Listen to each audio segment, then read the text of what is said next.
Donc, je suis moi Tania Lafort. Je suis donc enseignante en PNL. Je dirige cette école Réa Active depuis 12 ans maintenant. Et donc, je suis infirmière de formation. En ce qui me concerne, j'ai rencontré la PNL quand j'avais 20 ans, par l'intermédiaire d'un livre qu'on m'avait recommandé. Et puis, j'ai tout de suite accroché. Et puis, j'ai commencé déjà à me former à l'époque, à voir ce que je pouvais en faire dans mon métier. Et puis, voilà, j'ai eu un parcours professionnel où j'étais donc infirmière dans l'industrie pharmaceutique, ensuite dans la vente, pour revenir à ce qui me passionne, c'est-à-dire l'être humain et la PNL. Donc aujourd'hui, j'enseigne la PNL dans cette école réactive. J'enseigne aussi l'hypnose. Il y a des liens, vous allez le voir, entre la PNL et l'hypnose. Je suis aussi thérapeute en thérapie comportementale et cognitive. Et donc, bon, bref, j'ai pas mal d'outils à mon actif. Et j'ai donc un cabinet dans lequel je reçois des personnes en coaching, en thérapie aussi. J'enseigne et puis j'interviens aussi dans les entreprises, ou en tant que coach, ou en tant que pour animer des cohésions d'équipe ou des formations en communication. Voilà, pour vous donner une idée globale. Et bien très bien, on va s'en passer, c'est parfait. Voilà, hop, c'est parfait. Comme ça, on n'aura pas le bruit du vidéoprojecteur qui... Ah, ça fait du bien quand ça s'arrête, hein, d'accord? Voilà, on va faire ça, ce sera très très bien. Donc l'idée de ce soir, le thème de l'atelier de ce soir, c'est la modélisation en PNL. Alors, vous êtes intéressés par la PNL, certains connaissent, d'autres pas du tout. Et la modélisation en PNL, c'est ce qu'on fait tout à la fin du cursus PNL. Vous voyez? Après 50 jours de formation. Donc, le challenge pour moi ce soir, c'est de répondre à vos questions et d'essayer de vous faire comprendre comment ça fonctionne tout ça en 1 heure de temps. On se lance comme ça? Alors, je vais commencer par le début, c'est-à-dire, qu'est-ce que la PNL? PNL, déjà, programmation neuro-linguistique, on va commencer par ça. Hein. La PNL a été mise au point dans les années 1970 par 2 personnes. Excusez-moi, un petit problème de voix. Richard Grinder, qui était linguiste, et John Grinder et Richard Bandler. John Grinder, qui était linguiste, et Richard Bandler, qui était à l'époque étudiant en psychologie. Et ces 2 personnes ont décidé de travailler ensemble pour observer des talents. Qui étaient ces talents? Au départ, il s'agissait de thérapeutes. C'est pour ça que la PNL est quand même pas mal connue dans le milieu de la thérapie. Ils ont étudié Milton Erickson, qui était un génie, qui a mis au point l'hypnose ericksonienne. C'est quelqu'un qui a vraiment influencé tout ce qui est thérapie brève, tout ce qui est hypnose. Et on en parle encore aujourd'hui, on étudie encore aujourd'hui ces stratégies. Ils ont étudié Fritz Perls avec la Gestalt, ils ont étudié Virginia Satir avec les thérapies familiales. Bref, ils ont étudié beaucoup de thérapeutes, Eric Berne avec l'analyse transactionnelle, des grands de l'époque. Et leur idée était de dire, on va prendre les grands thérapeutes, etc., et on va modéliser. C'est-à-dire que si je regarde, j'observe comment ils fonctionnent parce qu'ils avaient des résultats extraordinaires. L'idée était de dire, je vais observer ces personnes, comprendre leur façon de fonctionner pour pouvoir reproduire à la base. Finalement, ces 2 personnes ont créé ce qu'on appelle la modélisation. La modélisation, c'est un ensemble d'outils de PNL qui vont nous permettre, je vous le dis en langage très simple, hein, qui vont nous permettre de comprendre le fonctionnement d'une personne ou d'une organisation d'ailleurs. C'est comment la personne s'y prend au niveau de ses stratégies pour obtenir un résultat.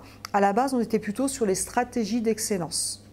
Pour vous donner un exemple, on a pas mal de bouquins de personnes qui ont été modélisées, du type Walt Disney, du type Socrate. Donc on a des bouquins entiers où on a, par des lectures, hein, bien sûr, on n'est pas allé visiter Socrate, mais pour comprendre comment cette personne, comment ces gens de talent avec un génie fonctionnaient. Donc finalement, la PNL est née de ces 2 personnes, Grinder et Bandler, dans un premier temps, où on est allé modéliser le fonctionnement de l'être humain.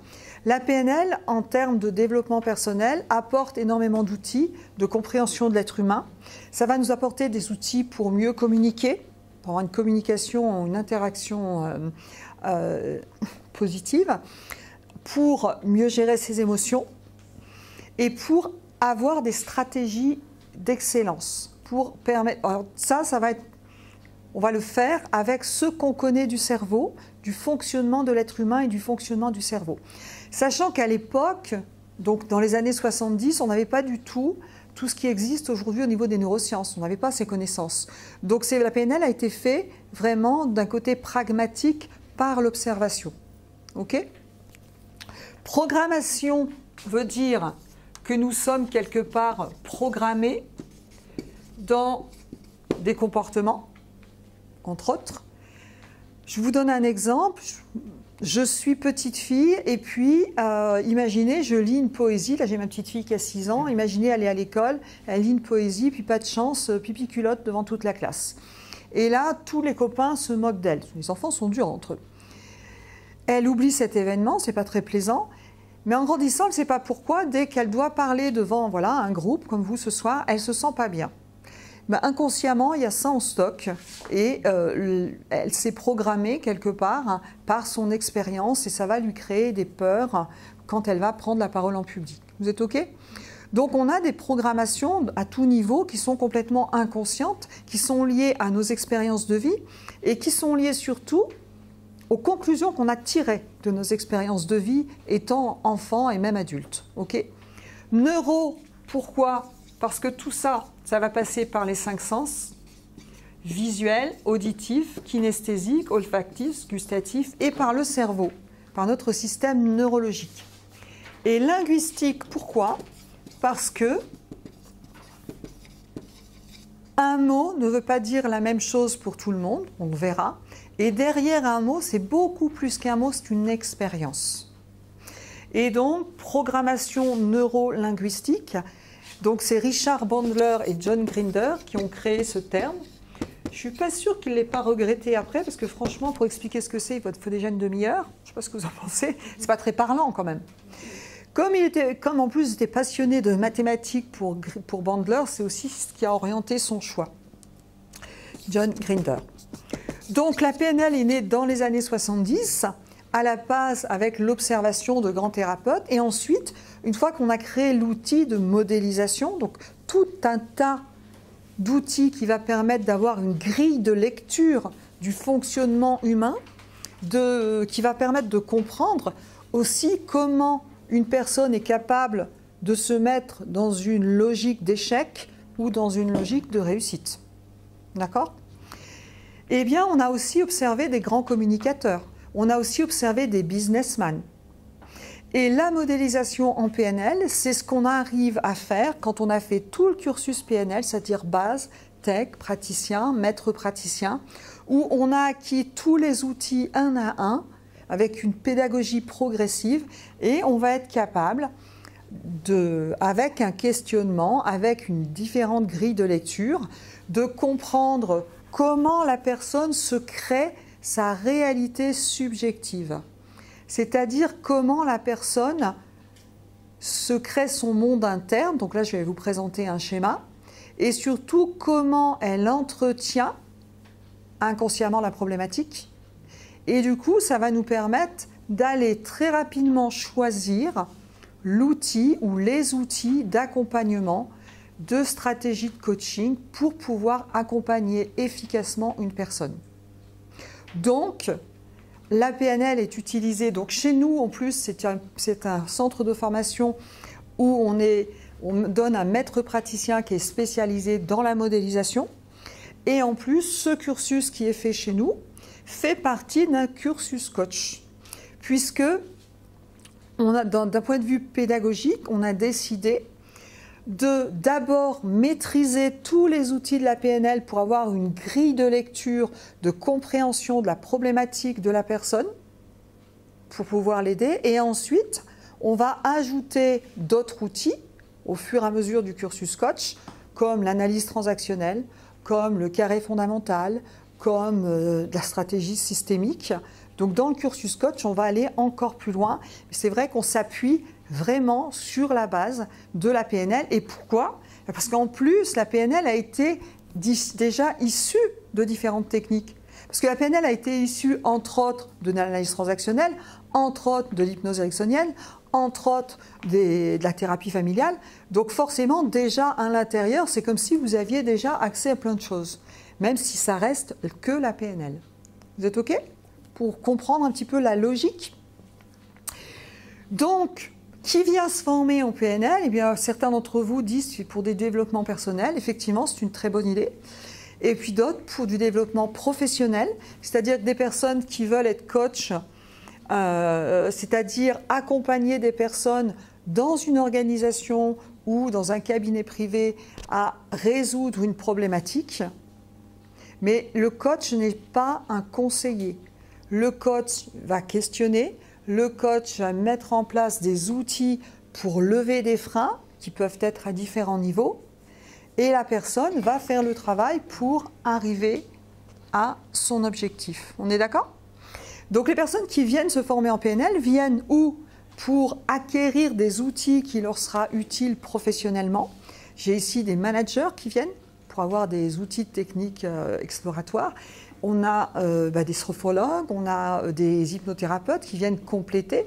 Et on a des gens qui veulent devenir coach. On a effectivement des diététiciennes, on a pas mal de monde, et puis des gens qui veulent venir aussi pour travailler pour eux. Dans ce cadre-là, ils viennent pour faire du développement personnel. Ça va? Et de toute façon, quand on fait les formations, on passe toujours dans les trois. Enfin, on a toujours. Quand vous faites des exercices, il y a beaucoup de pratiques. On est une fois dans la posture de je questionne avec l'outil pour comprendre l'outil. On a une posture où je reçois l'outil, donc je travaille sur moi. Et si on veut devenir coach, c'est quand même vachement important de travailler sur soi. Et puis, un outil où je suis observateur. Avec ce qu'on connaît de la pédagogie du cerveau, à chaque fois, le cerveau enregistre de 3 manières différentes l'outil que vous êtes en train d'apprendre. C'est OK? Voilà pour une vision globale sur la PNL. Maintenant, je vais essayer d'entrer. Donc, vous allez avoir des outils de questionnement stratégique. D'accord? La PNL a mis en place des outils de questionnement stratégique pour mieux comprendre les problématiques. Elle a mis aussi des protocoles de changement qui sont issus d'autres thérapies, comme vous l'avez compris, l'hypnose, etc. Et puis, elle a créé ses propres outils à partir de toutes les autres informations en fonction de ce qu'on a compris du fonctionnement de l'être humain. Donc, j'ai des outils de questionnement, des outils d'analyse, de décodage de la problématique et des outils de changement qui vont permettre de la personne est à un point A, ça va permettre de l'emmener à un point B en fonction de ce qu'elle souhaite. Okay? Et pour moi, si j'ai un projet et que je viens en développement personnel, eh bien, je vais travailler sur moi avec tous ces outils, en découvrant tous ces outils, et je vais travailler sur ma problématique en découvrant tous ces outils. C'est OK? Pour la vision globale? OK. Maintenant, on va rentrer plus précisément dans la vision plus spécifique de quel outil PNL on a besoin pour essayer de vous faire comprendre un petit peu c'est quoi la modélisation avec la PNL et quel outil PNL on va utiliser. Alors bien sûr, je vais être assez succincte quand même, tout en essayant de vous faire comprendre comment tout ça s'agence. Ce qui est vraiment un challenge, je vous le garantis. Donc, pour comprendre tout ça, je pense qu'il faut d'abord avoir la notion du modèle du monde. Si vous êtes déjà venu en atelier, vous avez forcément vu ce schéma parce que je le présente tout le temps. Pour moi, c'est la clé de tout. Et même encore aujourd'hui, je n'étais au niveau praticien en PNL, je refais toujours des liens avec ce schéma. Vous êtes OK? Ce schéma, c'est si je compare mon cerveau à un ordinateur, globalement, ça fonctionne comme ça. Eh bien, le VACOG que vous voyez, ce sont nos 5 sens. Visuel, auditif, kinesthésique, c'est le toucher ou le ressenti. Olfactif et gustatif, les 5 sens. on perçoit des informations de notre environnement par l'intermédiaire de nos 5 sens. On est d'accord? Je perçois des informations au niveau conscient et au niveau inconscient.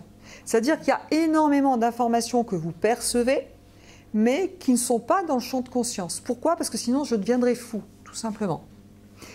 Donc, je capte des informations conscientes et au niveau inconscient, et mon cerveau va faire du tri là-dedans. Dans les informations que je capte, il va faire certaines omissions. C'est-à-dire qu'il y a des choses qui vont être stockées au niveau inconscient, mais qui ne vont pas venir dans le champ de conscience.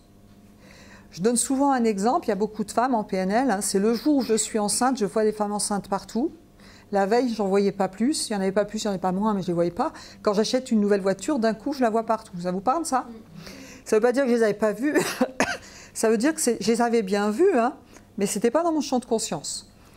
Je fais ensuite des généralisations aussi, ou des distorsions, c'est-à-dire que je tire des conclusions. X égale Y ou X entraîne Y. Ça veut dire que je me dis, par exemple, je suis prof à l'école, je suis institutrice par exemple, et puis j'ai un élève qui ne connaît pas sa poésie. Elle met devant, imaginez la petite fille de tout à l'heure, elle se met devant la classe, et puis d'un coup, elle est incapable de dire sa poésie, on se retrouve comme ça. Et la maîtresse se met à penser, mais elle n'a pas appris. Elle fait peut-être une distorsion. Peut-être, elle donne du sens à quelque chose. Et alors que c'est la même petite fille dont je vous ai parlé tout à l'heure, c'est simplement parce qu'elle a appris. Mais comme la dernière fois, elle a fait pipi culotte devant la classe, elle stresse et elle n'ose pas. Elle est tellement stressée qu'elle ne se souvient plus de sa poésie. Vous êtes d'accord ? Les distorsions, c'est quand je donne du sens à quelque chose en fonction de mes expériences passées. C'est OK ? Et je vais faire aussi des généralisations. Les généralisations, c'est, heureusement que je généralise mes apprentissages. J'ai appris à ouvrir une porte, je n'ai pas besoin d'apprendre à ouvrir chaque porte. Je généralise mes apprentissages. Vous savez conduire une voiture, globalement, vous pouvez prendre n'importe quelle voiture, vous saurez la conduire, heureusement. Vous êtes OK ? Donc je généralise mes apprentissages, mais je peux aussi généraliser mes interprétations. J'ai eu une expérience négative avec un patron, tous les patrons sont, et hop, tout le monde dans le même panier. D'accord ? Et donc en fonction de... Mais qu'est-ce qui fait finalement que je vais faire plus une omission, une généralisation ou une distorsion ? Eh bien, quand je vis une situation, mon cerveau, il va scanner ce que j'ai déjà en stock. Et qu'est-ce que j'ai là déjà en stock? Et là en stock, puisque s'il y a beaucoup d'émotionnel, ce sont mes expériences passées, mes croyances, ce que je crois de moi, ce que je crois de la vie, et mes valeurs, ce qui est important pour moi. Vous êtes OK? Donc mes expériences passées vont conditionner comment j'interprète les situations. C'est OK? En fonction de mon passé, en fonction de ceci, cela, je vais interpréter les situations, et c'est cette interprétation qui va me donner un état interne. Je vous donne un exemple. Je vais changer d'exemple, je donne toujours le même.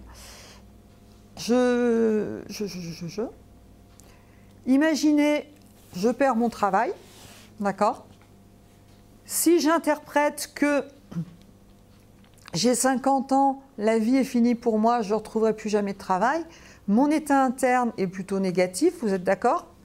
Et du coup, mes comportements, je vais peut-être être triste ou je vais peut-être même pas chercher parce que j'estime que de toute façon, je n'en trouverai pas à mon âge. On est d'accord. Maintenant, même situation, je perds mon travail à 50 ans, je me dis, donc l'interprétation, c'est aussi les histoires que je me raconte. Hein. Je me dis, chouette, ça fait 10 ans que je me prends la tête, c'est l'occasion de me former et c'est l'occasion en plus, il y a des aides pour les seniors, je vais me reformer, enfin faire le métier que je vais faire. Je suis dans un état interne complètement différent, vous êtes d'accord? Et je vais avoir un comportement complètement différent. Toute situation dépend en général de mon interprétation et cette interprétation dépend de mes expériences passées, de mes croyances et de mes valeurs. Donc de mon vécu. Vous êtes OK? Vous allez... Oui, en fait ça me fait pas mal penser au modèle de Oui, alors un modèle de Beau, dites-moi. De Beau Castillo, Ouais. qui parle du schéma des pensées en disant une pensée génère une émotion qui Ah bah carrément. génère, Ah mais c'est ça. C'est une pensée génère une émotion qui génère un comportement. Et ces pensées qu'on a, finalement, ils viennent de quoi? Ils viennent de nos expériences passées, de notre vécu, dans quelle famille j'ai vécu, qu'est-ce que m'a dit mon père, ma mère, et comment j'ai évolué. D'accord? Donc déjà, quand on comprend ça, sachez qu'en PNL, on peut agir partout. Okay? On peut aller travailler ici sur des expériences passées. J'ai des expériences dans mon passé qui sont des ressources. Je peux aller chercher ces ressources et les emmener dans mon présent, par exemple avec la technique de l'ancrage. Je peux aussi aller chercher des expériences passées qui aujourd'hui ont engendré des états internes négatifs ou des croyances limitantes qui me freinent dans ma vie aujourd'hui. Voilà. Tout à l'heure, j'ai fait un accompagnement avec une personne en démonstration, j'en parlerai, ce sera un très bon exemple pour la modélisation. Eh bien, son papa lui disait, toujours avec plein de bonnes intentions, hein, si tu veux, pour exister, il faut avoir des compétences. Si tu n'as pas de compétences professionnelles, tu n'existes pas. D'accord? Donc la petite fille qu'elle était a enregistré ça. Ok? Aujourd'hui, comme dans sa tête, si elle n'est pas capable, elle n'existe pas, il y a une partie d'elle qui fait en sorte qu'elle fasse des crises de panique, ce qui lui permet d'éviter de passer les examens, ce qui lui permet d'éviter de risquer de ne pas être compétente, parce que sinon elle n'existe pas. Vous êtes OK? Vous savez qu'on a une intelligence à l'intérieur de nous qui est quand même... Et ça, c'est inconscient, bien sûr, elle n'a pas conscience de ça. Tout ce qu'elle voit, c'est qu'elle fait une crise de panique quand elle doit passer un examen. Ça, quand on décode ça avec la PNL, c'est vite réglé. D'accord? Mais ça nécessite une expertise. Donc on a des outils pour aller repartir dans le temps, retravailler sur l'expérience vécue par la personne. L'expérience a eu lieu, on ne va pas la changer, mais en faire un autre apprentissage, un autre ressenti et en refaire quelque chose pour avancer dans la vie. On a des outils pour travailler devant des croyances. J'ai des croyances qui parfois sont aidantes et j'ai des croyances limitantes. Elle, sa croyance limitante, c'est « je ne suis pas capable ». D'accord? Si je ne sais pas parfaitement quelque chose, alors je ne suis pas une bonne personne. Alors, du coup, forcément, c'est compliqué la vie quand on croit ça. On a des outils donc, pour se limiter les croyances limitantes, pour s'en débarrasser, pour les réévaluer avec l'adulte que je suis aujourd'hui, qui n'est pas l'enfant qui a conclu ça quand j'étais petit. On a des outils pour travailler sur les valeurs. Une valeur, c'est ce qui me tire ou ce qui me pousse dans la vie. C'est que ça répond à la question « qu'est-ce qui est important pour moi ?» Et c'est important de savoir qu'est-ce qui est important pour moi, puisque ça va conditionner mes choix et surtout, ça va conditionner mon bien-être ou mon mal-être. Et puis, on va avoir des outils pour travailler sur nos états internes, la technique de l'ancrage, la désactivation d'encre, la dissociation, bref, un tas d'outils. Et on a des outils pour changer des comportements. D'accord? J'ai un comportement, je voudrais ne pas manger de chocolat, mais je me retrouve la tête dans le frigo avec ma tablette de chocolat. Quand je suis arrivée, quand je l'ai dans la bouche, c'est trop tard, c'est fait. J'ai des outils pour aller questionner cette partie de moi qui fait que je vais manger du chocolat. Ces outils qui sont plutôt hypnotiques pour le coup, là, ici. Et j'ai des outils de questionnement stratégique pour aller lever les omissions, lever les généralisations, lever les distorsions que je vais entendre. Parce qu'en PNL, on va beaucoup observer. On va observer la personne et on va observer non seulement ce que dit la personne, le contenu, mais on va observer comment elle le dit, c'est-à-dire la structure. Et dans la structure du langage, quand je vais questionner la structure du langage, ça va me donner accès, comme c'est, vous voyez, c'est un circuit fermé quelque part. Au stade du dessus, je vais commencer à comprendre comment la personne se fait sa représentation interne. Ce qu'on appelle son vécu subjectif. Est-ce que vous me suivez jusque-là? Ok? Ça, c'est ce qu'on appelle la carte du monde de la personne. C'est comment la personne se représente sa réalité. Si vous voulez, il y a une réalité externe, et puis il y a ma réalité interne qui est mon modèle du monde, mes interprétations, mon vécu, qui est lié à comment je me suis construit, mon éducation, mes expériences passées, mes croyances, comment je me suis construit depuis tout petit. C'est pour ça que devant deux situations, vous avez deux personnes qui vont réagir complètement différemment. Et c'est surtout comment j'ai interprété. D'accord ? Vous avez une personne vous avez deux frères jumeaux dans une famille dysfonctionnelle, avec un papa alcoolique, avec une maman toxique. Ils deviennent adultes tous les deux, on va leur demander, mais il y en a un qui a brillamment réussi ses études et qui a monté une entreprise, l'autre qui est devenu, qui est chez Alcooliques Anonymes et qui est dans les addictions, etc. On leur pose la question, comment est-ce que vous avez fait pour en arriver là ? Celui qui a dit, qui est devenu chef d'entreprise et qui a plutôt rebondi dans sa vie, va dire, mais avec le père que j'ai eu, je n'ai pas eu le choix. Il a interprété son expérience d'une certaine manière. L'autre va dire, avec le père que j'ai eu, je n'ai pas eu le choix. Il a interprété d'une autre manière la situation. Vous êtes OK ? Ça vous permet de comprendre comment ça se construit. Ça, c'est pour vous donner une idée du modèle du monde. Maintenant, c'est quoi la modélisation ? Eh bien, la modélisation permet de comprendre un petit peu le principe. Comment on se construit ? Pour avoir une modélisation, pour comprendre une personne, combien elle se construit, je vais d'abord, là-bas, avoir un outil de questionnement. On va appeler cet outil de questionnement dans d'autres approches l'anamnèse.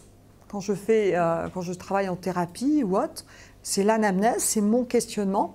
Mais ce questionnement va être un questionnement stratégique avec, par exemple, un outil qu'on appelle le score ou un outil qu'on appelle l'état présent et l'état désiré.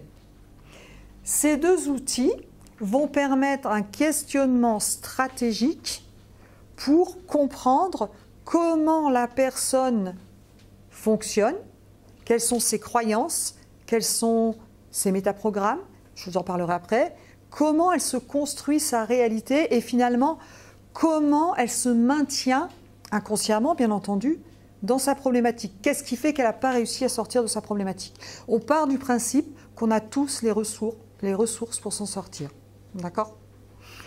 Donc je vais avoir des outils comme ça. Pour utiliser cet outil de questionnement, je vais avoir besoin d'un autre outil qu'on appelle le métamodèle. Le métamodèle va permettre d'aller beaucoup plus loin que ce que la personne dit. C'est-à-dire que le métamodèle va permettre de questionner les omissions, les distorsions, de les repérer, de les questionner pour ne pas avoir la vision unique de ce que la personne dit, mais d'aller faire, est-ce que c'est un fait concret ou est-ce que c'est une interprétation de la personne ? On va dire qu'on va vérifier sur le territoire pour mieux comprendre où se situe son problème. Vous êtes OK ? Ça va ? Donc c'est très pointu. C'est vraiment un questionnement. Si vous voulez, il y a un livre que vous pouvez lire sur le métamodèle qui s'appelle La structure de la magie, le numéro 1. On vous explique bien le métamodèle et à quoi ça sert. Et ce métamodèle va être utile, bien entendu, ici, mais il va être utile en tant que manager, quand je discute avec quelqu'un. Il va être utile quand je suis diététicienne ou coach en diététique, quand je suis sophrologue.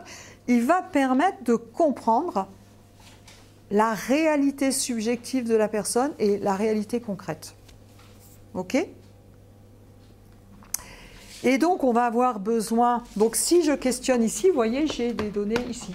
Forcément, parce que c'est un cercle fermé. Ensuite,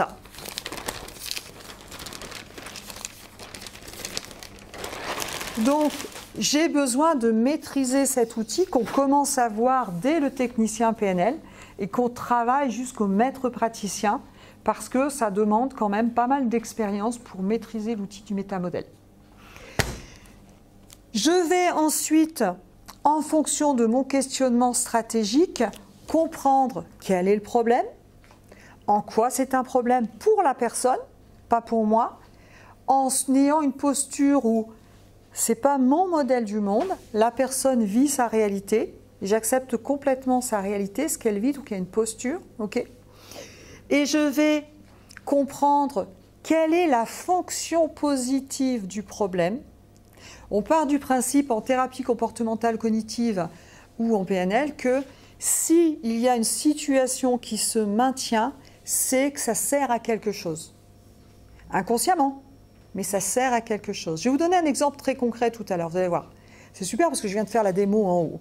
Donc, ça sert à quelque chose.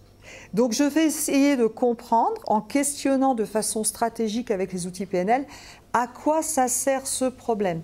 Ce qu'on appelle la fonction positive ou le bénéfice secondaire. D'accord ? Un bénéfice secondaire, par exemple, je ne vais pas rentrer là-dedans. Je vous expliquerai tout à l'heure un cas précis, comme ça vous comprendrez où ça va, comment on peut modéliser. Je vais apprendre c'est quoi une micro-stratégie, c'est quoi une macro-stratégie. Les micro-stratégies, c'est tout ce qui est sur le VACOG, qu'est-ce que je vois, qu'est-ce que j'entends, qu'est-ce que je ressens. Donc je vais décoder en finesse comment je perçois avec mes 5 sens la réalité. Les macro-stratégies, je vais aller un petit peu plus haut, je vais vous expliquer les niveaux logiques, ce sera important. Quand j'ai fait tout ça, quand j'ai analysé les problématiques, je vais avoir une grille de lecture avec les niveaux logiques qui a du sens. Les choses vont être à peu près logiques. Je vais vous donner un exemple concret, ça vous permettra de comprendre. Ça s'appelle les niveaux logiques de Robert Dilts, qu'on va beaucoup utiliser en PNL. Quand j'aurai bien analysé tout ça, comment ça fonctionne, je vais comprendre ce qu'on appelle le pattern, c'est-à-dire un schéma répétitif inconscient qui fait que la personne vit sa problématique. On est d'accord ? Et comme j'aurais compris grâce à la modélisation assez rapidement, pile poil où ça coince dans l'expérience de la personne, je vais choisir l'outil stratégique de coaching parmi les nombreux outils de changement qui va aller directement, pouf, taper au bon endroit pour que ce soit une stratégie d'accompagnement brève. C'est-à-dire que quand on travaille en coaching ou en PNL ou en TCC, c'est les stratégies brèves de changement. C'est-à-dire que quand on dit brève, il y a des choses qui se résolvent en une séance, mais bref, il faut compter. On dit, en TCC, on dit bref, c'est une dizaine de séances. Ce n'est pas comme la psychanalyse qui durait 20 ans. Vous êtes OK ? C'est ça, bref. Hein. Il y a des choses qui peuvent se régler en une séance, c'est clair. Tout ne se résout pas en une séance. Hein. Ce serait un peu prétentieux.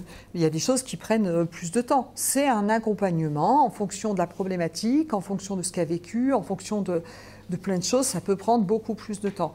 Mais en tout cas, quand je sais modéliser, je vais plus facilement aller au bon endroit pour résoudre.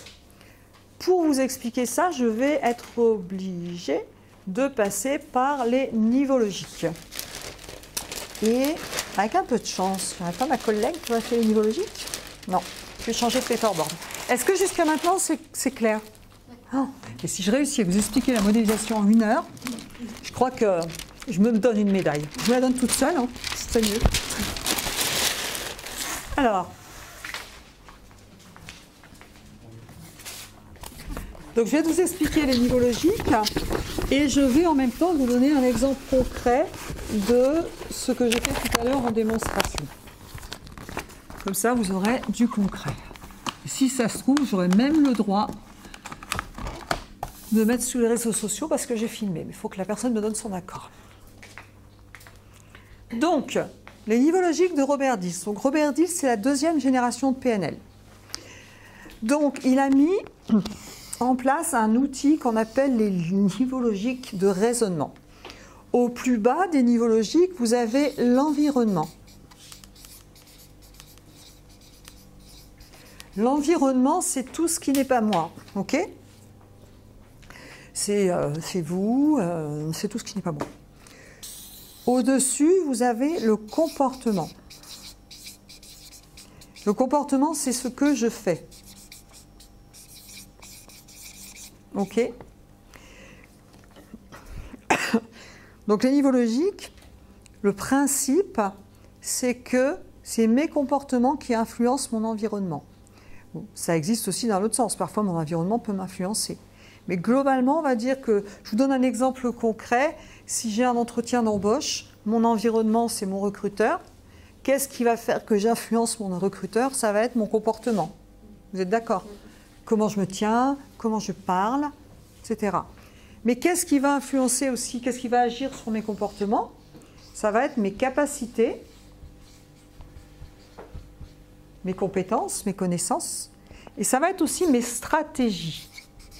Mes stratégies, c'est comment je m'y prends.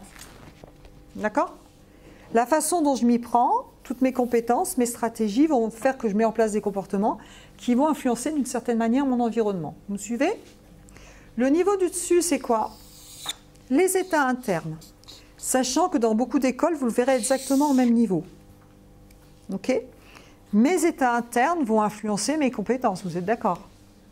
La personne que j'ai coachée tout à l'heure, elle fait une crise de panique dès qu'elle a un examen, donc tout se casse la figure. Okay?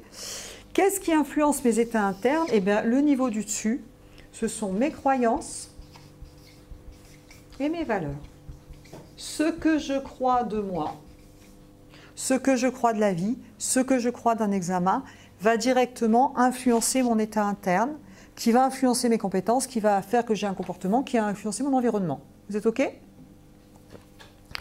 Qu'est-ce qui est au-dessus?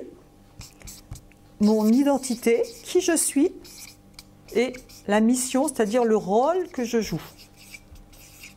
Pas dans le sens où je joue la comédie, hein. C'est le rôle que je m'assigne, la fonction que je m'assigne. On est d'accord? Et au-dessus, vous avez, ça se passe un peu comme ça, ce qu'on appelle la vision ou l'appartenance. Au service de quoi? Au service de qui? Vous êtes OK? Ça, c'est les niveaux logiques de Robert Dills. J'ai l'impression qu'il me manque un truc. Non, c'est bon. Eh bien, vous savez, en fonction de mes croyances, par exemple, pour vous donner l'impact des croyances, quand même, l'effet placebo. Je crois qu'un médicament fonctionne, ça va même influencer ma physiologie. Vous êtes OK? Vous connaissez l'effet placebo, hein? Si je donne un médicament où il n'y a rien dedans, et comme je crois que c'est un médicament, ça fonctionne. Ça a été prouvé en neurosciences. Je donne un comprimé en disant à la personne c'est de la dopamine, figurez-vous qu'elle sécrète de la dopamine. On l'a vu en neurosciences, ça s'est prouvé. Ce n'est pas que dans la tête, ça passe au niveau de la physiologie. Donc le pouvoir du cerveau, le pouvoir de la croyance. OK? Eh bien, comment fonctionne l'être humain? Déjà, les niveaux logiques, c'est très intéressant parce que Einstein disait souvent, on résout un problème, on ne le résout pas au niveau où il a été créé, mais on le résout en amont. C'est-à-dire que si j'ai un problème de comportement, peut-être que le problème, c'est pas là que je vais le résoudre, c'est peut-être plus haut. D'accord? Vous êtes OK? Donc, les niveaux logiques, ça va nous permettre de réfléchir. Et ça va nous permettre de comprendre la stratégie de la personne. Au niveau des niveaux logiques, ici, à ce niveau, dans le comment, on a ce qu'on appelle en PNL les métaprogrammes. Les métaprogrammes, ce sont des modalités de traitement de l'information et ça va être aussi une façon d'agir. OK? Je vous donne tout à l'heure ce que j'ai fait en démonstration pour vous donner c'est quoi la modélisation, pour vous donner une petite idée. Une personne qui me dit, quand je fais un examen, eh bien, je fais des crises de panique. Donc je dis, ok, on va faire un score, état présent, état désiré là-dessus, pas que tu restes comme ça. Et donc, on fait le score. Alors, global, je vous fais très court. Hein. Questionnement du score, c'est quoi le problème? Le problème, c'est que je fais des crises de panique. Et puis, du coup, et c'est comme ça, même dès que je dois m'engager, je ne vais pas au bout des choses. La personne arrive avec cette problématique. OK? En quoi c'est un problème pour toi? Oui, c'est du questionnement très stratégique. Ben, c'est un problème parce que du coup, je ne vais pas au bout des choses et je ne suis pas bien avec ça. OK, très bien. Donne-moi un exemple concret. Eh bien, quand j'ai passé la certification du technicien PNL, j'ai fait une crise de panique. Donne-moi un exemple et là, je vais questionner dans le détail. Alors, c'était quand? C'était où? Qu'est-ce que tu vois? Qu'est-ce que tu entends? Je vais dans le VACOG, on est d'accord? On me dit, tu vas avoir une certification, je ne m'y attendais pas. Qu'est-ce qui se passe juste après? Eh bien, je commence à focaliser sur le pire du pire. Qu'est-ce qui pourrait mal se passer? Est-ce que je vais être capable? Et là, qu'est-ce qui se passe? Ça rumine, ça rumine, ça rumine. Et du coup, qu'est-ce que tu ressens? Eh bien, je commence à sentir une boule au ventre, un nœud à l'estomac, j'ai chaud, j'ai le cœur qui bat plus vite, d'accord? Et du coup, qu'est-ce que tu fais? Eh bien, j'y vais pas. D'accord? Je fuis. Parce que c'est tellement désagréable que je fuis. Vous êtes OK? D'accord. Un exemple. Tu m'as maintenant parlé d'engagement. Donne-moi un autre. Donc, vous voyez, je prends des exemples concrets. Et bien sûr, à l'intérieur de tout ça, j'utilise le métamodèle parce que la personne, elle ne vous livre pas ça comme ça. Hein. Il faut questionner stratégiquement. Deuxième exemple, eh bien, je suis dans un... J'ai voulu créer une organisation avec un truc culturel parce que j'aime... tout ça, et je mis en place, j'ai voulu créer quelque chose, un événement, j'ai commencé à me renseigner, et puis je sais très bien hein, qu'il faut que j'aille voir des agences immobilières, j'en connais, hein, pour trouver l'endroit, etc. Eh bien, j'y vais pas. Et du coup, comme j'y vais pas, je me dis c'est la faute des autres.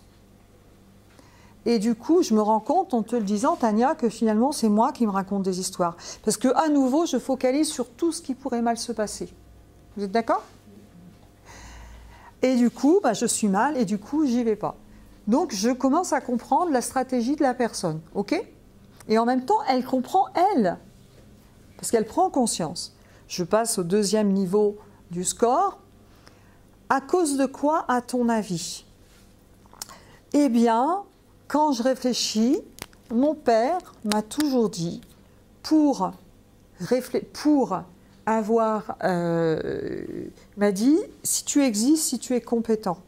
Il a toujours beaucoup travaillé, c'est un bosseur, il ne fait que travailler, il ne voit la vie que par le travail. Et pour lui, j'existe, je suis reconnu si j'ai des compétences et des capacités. Vous voyez la pression de la gamine? Alors le papa, avec beaucoup d'intentions positives, il n'y a aucun problème. Simplement, l'enfant qu'elle était en a conclu que, oh là là, mais du coup... si je n'ai pas des capacités, je suis rien, ça ne va pas. Et même mon père peut-être ne m'aimera plus. Donc, elle comprend ça. Ok, je prends. Qu'est-ce que tu as fait pour essayer de répondre à ça? Ben, je fuis en fait, parce que ça me permet d'éviter d'être mal. Ok? Et là, on va travailler sur qu'est-ce que tu as essayé de faire, les avantages à la situation. Je vais chercher la fonction positive. Et finalement, quand tu fuis ou quand tu déclenches ta crise de panique, ça te permet quoi? Ben, ça me permet justement d'éviter le truc. Et quand tu évites le truc, ça te permet quoi? Eh bien, ça me permet justement de ne pas être... Parce que le pire du pire, ce serait qu'on me voit incompétente. Parce que moi, bien entendu, s'il y a un truc qui n'est pas parfait, tout de suite, je me juge. Je me dis, je ne suis pas bien, je ne suis pas une bonne personne. C'est le côté perfectionniste, vous savez. Et du coup, mon état interne, etc., etc. Ok. Et quand tu fais ça, qu'est-ce que ça te permet? Eh bien, c'est parce qu'il y a une partie de toi qui fait ça pour toi, et cette partie de toi, elle a vraiment une très bonne intention pour toi. Elle fait quelque chose de bon pour toi. Et c'est inconscient. Eh bien, ça me permet d'être dans le confort. Donc, j'y vais pas. Et donc, à chaque fois, je fuis. Mais quand même, aujourd'hui, il y a une autre partie de moi qui aimerait bien dépasser ça. D'accord ? Donc là, dans ma tête, tout de suite, j'ai ok, je sais où je vais aller travailler, je sais tout de suite quel outil PNL je vais aller travailler. Je ne le fais pas tout de suite parce que c'est une démo et parce que tout ça, mais je sais déjà où je vais aller, d'accord? En tant qu'expert en PNL. On continue. Ok, donc la personne, elle fait des allers-retours, elle comprend, elle fait des prises de conscience, etc. Et elle comprend que finalement, elle a mis en place, qu'est-ce qui s'est passé? Son identité, elle a la croyance qu'elle n'a pas les capacités. Dans l'expérience qu'elle a eue, dans les conclusions qu'elle a tirées étant enfant, alors que c'est certainement pas du tout l'intention du papa, elle a conclu que si elle n'a pas les capacités, donc si elle n'est pas parfaite tout de suite quand elle fait un exercice ou quand elle passe un examen, elle naît dans un état interne négatif. Du coup, elle met en place une stratégie d'évitement. Je ne vais pas au bout. Et comment je le fais? En me créant une crise de panique qui me permet de maintenir ma réalité subjective et de rester dans le confort pour être bien la fille à papa, pour surtout ne pas me confronter. Vous êtes OK? Vous voyez un petit peu? Du coup, avec ces outils, on a mis en place, parce qu'on a travaillé sur les métaprogrammes, c'est en tout ou rien. C'est bon, je n'ai pas le temps de vous expliquer les métaprogrammes ce soir, mais un soir, on se fera une soirée sur les métaprogrammes. C'est vraiment très intéressant. J'ai mis une stratégie inconsciente en place qui maintient le problème.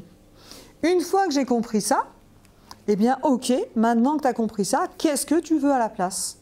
Et qu'est-ce que tu peux faire maintenant pour changer ça? Alors, il y a des choses que la personne qui sont en possession de la personne qu'elle va pouvoir mettre en place, mais déjà, elle comprend ce qui s'est passé et elle comprend ce qu'elle veut. Mais déjà, il faudrait que j'arrive à arrêter de focaliser sur le négatif, parce que tout part de là. Et elle a complètement raison. Vous avez vu le schéma de tout à l'heure. Tout part de l'interprétation et de la pensée. Et puis moi, je sais qu'il va falloir qu'on aille travailler avec des outils PNL, ici et là. Et là, je sais quel outil je vais utiliser, parce que quel outil de changement j'ai. Et du coup, quelles ressources tu as pour aller là? J'ai la niaque, j'ai déjà commencé à réfléchir à tout ça, d'accord? Je suis là en formation. Qu'est-ce que tu dois maintenant apprendre à faire? Là, moi, je lui dis, mais effectivement, on peut travailler avec toi sur enlever cette croyance-là avec tous les outils que tu vas faire pour passer de l'autre côté. Et quand tu auras ça, quand tu seras libéré de ça, qu'est-ce que ça va te permettre? Et là, je retravaille sur la motivation. Et ça va me permettre de ci, de ça, de ça. Et là, la personne, elle repart avec la patate et elle a envie de changer. Et cet outil qui est à la fois un outil de questionnement, c'est déjà un travail qui a été fait en même temps. Vous êtes OK? C'est que de la stratégie, ce n'est pas des questionnements inventés par Tania Lafort, c'est inventé par des grands communicateurs, d'accord? Ce n'est que appliquer des outils. Tout le monde peut faire ça, il suffit de travailler. Et on a des résultats assez intéressants. Et ces outils que j'utilise là pour un accompagnement en coaching, je vais pouvoir les utiliser en management. Je vais pouvoir les utiliser, parce que là, on n'est que dans du questionnement. Le questionnement permet à la personne de décoincer les problématiques. C'est génial, non? Et quand je vais travailler dans des cas plus complexes, eh bien, je vais faire plusieurs fois ce genre de choses pour essayer de comprendre quel est le schéma. Parce que pour dire que c'est un schéma, un pattern, il va falloir qu'il y ait une logique qui s'installe et que je ne fais pas d'interprétation, j'évite d'interpréter. Je veux chercher que plusieurs fois, il y a eu la preuve de ce fonctionnement qui est répétitif dans plusieurs cas. Et à partir du moment où je vois 7-8 fois où ça se passe comme ça, je peux dire, OK, là, j'ai une chance d'avoir un schéma répétitif. Et là, je peux utiliser d'autres outils, il n'y a pas de souci, comme l'analyse transactionnelle qui va être complémentaire, comme l'énéagramme qui va être complémentaire, pour modéliser cette personne et du coup, modéliser la problématique et du coup, trouver en stratégie brève, en intervention brève, que la personne mette en place des solutions. C'est ça le métier de coach et c'est comme ça qu'on le fait ici. C'est top, non? Est-ce que vous avez compris ce que c'est la modélisation du coup? Et du coup, c'est quoi par exemple les outils que vous avez mis en place avec cette... Là, je n'ai pas mis en place, c'était tout à l'heure, juste avant vous, donc c'est pour ça que c'est tout frais pour vous le raconter. Mais avec elle, je vais certainement aller travailler, par exemple, avec une restructuration des histoires de vie, c'est-à-dire repartir dans son passé, avec son papa qui lui a dit tout ce qu'il lui a dit avec plein de bonnes intentions. Vous savez, il n'y avait pas d'école de parents. Hein. Et c'est important, c'est qu'on est toujours bienveillant, on ne va jamais dire du mal de quelqu'un. Vous êtes d'accord? C'est important. Eh bien, on va voir les conclusions qu'a tirées l'enfant. L'adulte qui allait va pouvoir dire à cet enfant, en fait, tu as pensé ça et tu as eu raison de le penser à l'époque, mais maintenant tu peux penser aussi autre chose, ça appartient à ton papa, tu n'es pas du tout obligé de penser la même chose. Et puis on va remonter dans le temps pour, voilà. Ça peut être c'est un des nombreux outils qu'on va pouvoir utiliser. De faire ça, enfin, ça reprogramme... Alors je ne dis pas que ça suffit de faire ça, ce serait trop simpliste de dire ça.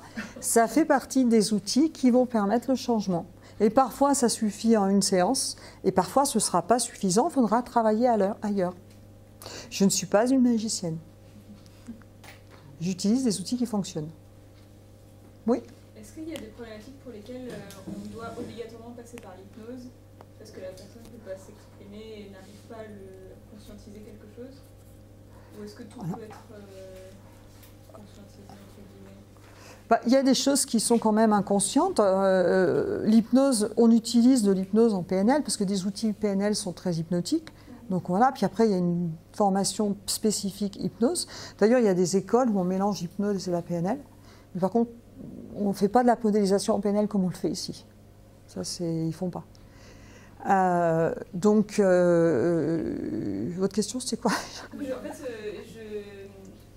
typiquement, si je prends un cas concret, j'ai notamment une de mes coachées qui a très bien compris ce que je lui ai expliqué pour perdre du poids. On a vu que potentiellement il y avait quelque chose dans son enfance qui disait qu'elle avait un blocage. Oui. Du coup, moi, je me suis retrouvée bloquée, donc je l'ai envoyée voir une hypnothérapeute en lui disant il y a peut-être quelque chose d'inconscient à débloquer voilà, dans votre enfance, etc., pour que vous autorisiez à perdre du poids. Et est-ce que ce passage-là, il aurait pu être évité, entre guillemets, avec les outils de PNL? Dans les outils de PNL, il y a vraiment des outils inconscients. Ouais. Donc la PNL et l'hypnose, c'est c'est lié. Hein. Donc voilà. Voilà. Donc effectivement, par exemple, je dois être forte. Il y a quelqu'un qui va se dire, moi, il faut que je sois forte pour réussir dans la vie. L'inconscient comprend fort. Donc vous allez prendre 30 kilos, vous allez être fort dans la vie. Il faut comprendre aussi comment fonctionne l'inconscient. D'accord? C'est très intéressant.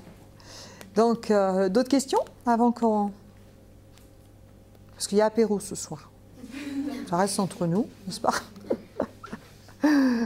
Est-ce que vous avez compris globalement ce que peut être la modélisation et à quoi ça sert? Ok. Eh bien écoutez, alors si j'ai réussi à faire ça, je me félicite. Voilà, donc je reverrai la vidéo parce que... en moins d'une heure. Bon, ça vous donne une idée globale. D'accord, vous ne savez pas modéliser en une heure, je voudrais bien, mais voilà. Mais donc, ça, on comprend la logique et bien entendu, la PNL est une grille de lecture et il en existe d'autres qu'on voit dans le cursus coach. Et quand on croise tous les outils comme ça, ben, ça donne un truc hyper précis et ça permet d'intervenir sur une personne, dans une entreprise, sur une organisation. Voilà. Oui. J'ai une question qui n'a pas de rapport avec ce qu'on a pu voir. Pour l'hypnose, est-ce qu'il faut avoir des compétences particulières? Est-ce que ça peut être donné à tous? Oui, il n'y a pas de magie dans l'hypnose. C'est vraiment que de la technique. Ce qu'il faut avoir, c'est une posture, comme dans le coaching, une posture d'accompagnement, et ça s'apprend et tout le monde peut faire de l'hypnose. Et même de l'hypnose de rue, où des fois je fais des démos, on met des gens entre deux tables, etc. C'est pas du tout de l'hypnose, ericksonienne, c'est autre chose. Et ça, vous pouvez le faire en 2 jours. Mesmer fait ça avec du spectacle, parce qu'il faut qu'il fasse du spectacle, mais il n'y a pas plus facile. Et c'est pas avec tout le monde, par contre. On ne peut pas faire ça avec tout le monde. On va sélectionner les personnes qui font ça, c'est pour le spectacle. Mais pour l'hypnose utilisée en PNL, on ne fait pas ça du tout. Hein. On utilise autre chose, on utilise l'hypnose ericksonienne. Non, pour l'hypnose, on n'a rien de besoin de particulier, il faut juste apprendre comme autre chose. Mais certaines personnes ne font pas du tout de lâcher prise, et du coup, on ne peut pas partir sur... Tout le monde peut utiliser. Il y a l'hypnose de spectacle, vous voyez des gens entre les tables, etc. Ça, tout le monde ne pourra pas faire ça parce que tout le monde n'est pas aussi suggestible. Mais tout le monde peut travailler en hypnose puisque l'hypnose, la transe commune, c'est un état naturel qu'on vit plusieurs fois par jour. Quand vous traversez, quand vous conduisez chez vous, vous n'avez pas regardé la route, vous étiez en conscience, en état de conscience modifié. Vous êtes d'accord? Donc c'est un état naturel, donc tout le monde peut accéder à ça. Par contre, pas de la même manière et pas forcément autant en profondeur. Mais tout le monde peut accéder à ça. Pas à l'hypnose de spectacle, hein. Pas à l'hypnose 1, 2, 3, tu dors. Ça non, c'est pas tout le monde. Mais on n'a pas besoin de ça pour être efficace. Par contre, c'est drôle quand on s'amuse à faire ça. Avec beaucoup de respect, puisque ça peut perturber les gens aussi, hein. Je vais prendre une dernière question pour respecter mon engagement. J'ai une petite question, il y a une sophrologue, je crois madame est sophrologue. Je voulais savoir quel est le lien qu'il peut y avoir entre la sophrologie et la PNL. C'est deux outils différents, est-ce que c'est deux approches? Qu'est-ce que la sophrologie peut apporter à la PNL et la PNL à la sophrologie? Alors je ne suis pas sophrologue. Par contre, j'ai eu des personnes qui sont venues, des sophrologues qui sont venus se former à la PNL. Il y a des choses qui sont communes. Je ne vous parlerai pas trop de la sophro parce que je ne suis pas sophrologue, mais en tout cas, les gens qui sont sophrologues, qui viennent se former ici, ben justement, ils vont avoir des grilles de lecture différentes et ils vont ajouter des outils à leurs outils de sophrologie. Ils vont retrouver des points communs, c'est sûr, et ils vont rajouter des choses. Donc c'est complémentaire. Oui. L'anamnèse, on la retrouve en sophrologie. Bah, une anamnèse, ça, c'est vraiment ce qui va permettre la posture aussi, la posture qu'on va avoir. Oui, il y a plein de points communs. Écouter, et puis comment on l'écoute, et puis ça va ramener quelques techniques. Je pense que c'est super. C'est très complémentaire. Complémentaire, oui. Absolument. La PNL est complémentaire. Il y a des écoles de coaching qui n'utilisent... Bon, toutes les écoles de coaching utilisent un minima la PNL, mais pas aussi développé que ça. Donc, il y a des liens avec plein de choses. Hein. En formation sophro, ils nous ont conseillé si on pouvait faire une formation PNL. Ben voilà, super. Absolument. Une dernière question? Allez, une petite dernière. Ah, une petite dernière. Allez. Avec ton expérience, Tania, est-ce que tu es déjà tombée sur un cas difficile à soigner? Un cas difficile à soigner. Dans le comportement, dans la psychologie. Alors, chose que tu n'as pas résolu. Je ne suis pas magicienne, je le confirme. Il y a des personnes que je ne vais pas prendre parce où il y a de la psychopatho derrière et je n'ai pas les compétences. Oui. Donc, quand je n'ai pas les compétences, par contre, la question est intéressante parce que je trouve que quand on fait de l'accompagnement, c'est intéressant d'avoir un minimum de formation en psychopathologie justement pour pouvoir repérer les personnes à qui la base c'est quand même premièrement ne pas nuire, hein, d'accord? Donc là, pour repérer, ce n'est pas de mes compétences et dans ce cas, j'ai un réseau et je vais adresser à quelqu'un d'autre. Donc voilà. Par exemple, la dépression, quelqu'un qui est symptôme dépressif. Quelqu'un qui a la dépression, c'est une pathologie. Je peux très bien en plus travailler avec ces outils d'accompagnement de coaching ou PNL en parallèle d'une prise en charge par un psychothérapeute ou par un médecin. Je travaille souvent en collaboration. Il se trouve que je suis thérapeute, donc je peux aussi travailler dessus. Ça n'empêche pas que je travaille aussi en collaboration, mais quelqu'un qui n'est pas thérapeute, moi je recommande, s'il y a des cas comme ça, c'est que la personne soit suivie par un thérapeute et en connaissance avec un peu de psychopatho, vous pouvez travailler en parallèle. Mais quelqu'un, par exemple, qui a fait un burn-out, d'accord, qui est en période de burn-out, qui vient me voir, comme je sais ce que c'est un burn-out, je refuse de travailler en coaching. Je vais donner des outils de relaxation, des outils de ressources, mais je ne fais pas réfléchir la personne sur sa problématique. Ce qu'elle a besoin, c'est de se reposer et de lâcher. Ce n'est pas le moment de faire du coaching chez ces gens-là. C'est une fois qu'ils ont retrouvé l'énergie, qu'ils se sont posés, là on commence le coaching. Donc vous voyez que les connaissances en psychopatho sont quand même importantes. Donc ici on demande effectivement... pour les gens qui vont accompagner, notamment en hypnose, de faire de la psychopatho. C'est intéressant d'avoir les deux. Pour moi, ce n'est pas intéressant, c'est indispensable. Sachant que ce n'est pas parce qu'on fait 4-5 jours de psychopatho qu'on va être psychologue ou psychiatre, pas du tout. Hein. Ce que je veux dire, c'est avoir un double accompagnement. Ah oui, avoir un double accompagnement, c'est intéressant, oui. Ouais, c'est plus complexe que juste... Ouais, et tout à fait. La psychopatho, ça s'enseigne chez vous ou il faut reprendre une fac de psycho pour pouvoir les découvrir? Vous pouvez faire une phase de psycho, mais ici on fait une version courte, adaptée justement au code, puisque vous n'allez pas devenir psychologue. Donc on fait une formation courte sur la psychopatho. Justement, le but, c'est de dire quand je peux pas, et essayer de repérer à minima un certain nombre de choses. Voilà, avoir une connaissance. Mais ça va pas, vous ne deviendrez pas psychologue, vous ne ferez pas de diagnostic. Hein. C'est juste une sensibilité, une compréhension. OK ? Eh bien, écoutez, je vous remercie beaucoup. Je dis au revoir à tous ceux qui nous ont suivis en ligne. Et puis, mais, au plaisir de vous retrouver sur d'autres conférences. Il y en a d'autres, Marine ? Oui. Lundi 25, cohésion d'équipe, cohésion de couple. Cohésion de couple, cohésion d'équipe. Voilà. Avec grand plaisir. J'espère que ça vous a intéressé et puis que vous avez appris des choses. Eh bien, super. Merci à vous. Merci à vous.